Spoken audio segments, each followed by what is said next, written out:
Hi, I'm Scott Seeley, and the school that I chose to look at for diversity is Wyoming Valley West. That's the school that I went to and the school that I would like to teach at. Wyoming Valley West has 1,336 students, 50.4% which are girls and 49.6% that are boys. For socioeconomic status, the average income is $60,000 to $75,000. Now, even though that's average, there are still 38% of the students who could get free lunch. 9% could receive reduced lunch. The state average is 33% who could get free lunch. 57.2% of the students who are 16 and over are employed, which is over half of the students that are allowed to do that. 53.5% of the families have one or no car.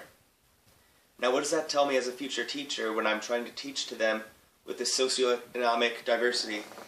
I see that there's going to be some students that won't have immediate access to a computer, who won't have the car to drive to a library to do research, and also will have time after school devoted to doing their work, trying to save money for college.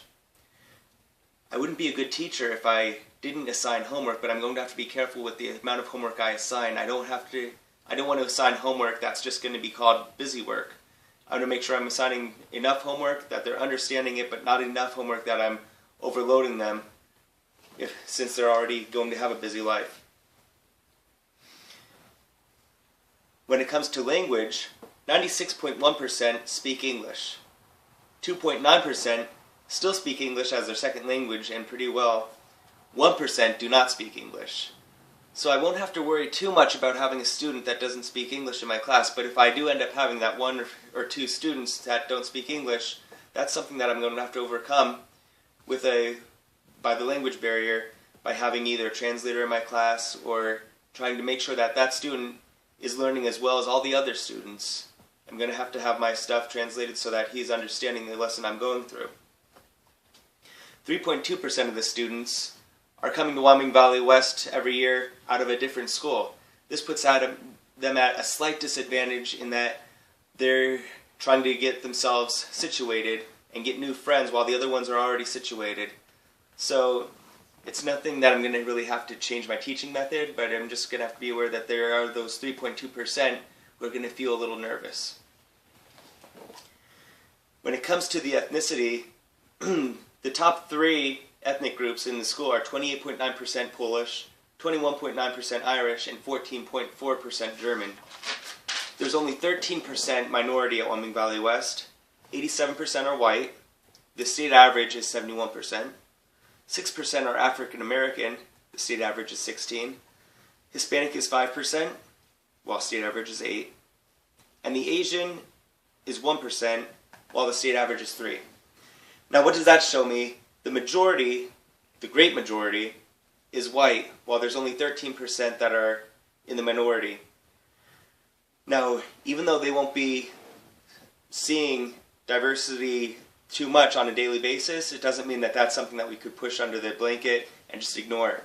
We should be embracing diversity in the classroom, even if we have a classroom that is 100% white. We could be teaching about other cultures and other diversities, because when they graduate from Wyoming Valley West, the percentages won't be the same throughout the world that they go into in their workplace. 87% won't be white. They're going to have to deal with other cultural diversity, so we have to prepare them for that in the school. Now, when it comes to intelligence, I took a look at the PSSA test scores.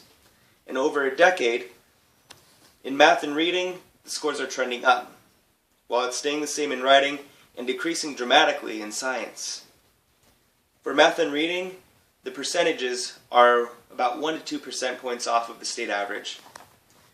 For science, it's 5% below, and for writing, it's 5% higher.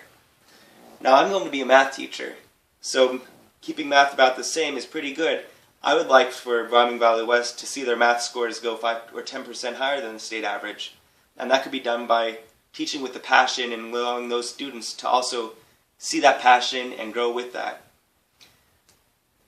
Now, speaking of diversity, I'll be in the math classroom, and I see that they're below in science by 5%. I can incorporate science into my math classroom to try to help them out in that area, in that aspect. All in all, for Wyoming Valley West, there's more diversity, I believe, in the socioeconomic status than in the racial status. And that's the main thing that I'm going to have to deal with as a teacher there. I'm going to have to be careful to not assign too much things that are going to have to be done on the internet or things that are going to have to be researched in the library. While it would be good for them to learn how to use the internet and how to use the library, I shouldn't have to assign that too much because it could become overbearing for the families that have no car or for the families that have no internet. But they would be able to go to a library, find a friend if I assigned it 1 or 2 times during the school year. Thank you very much.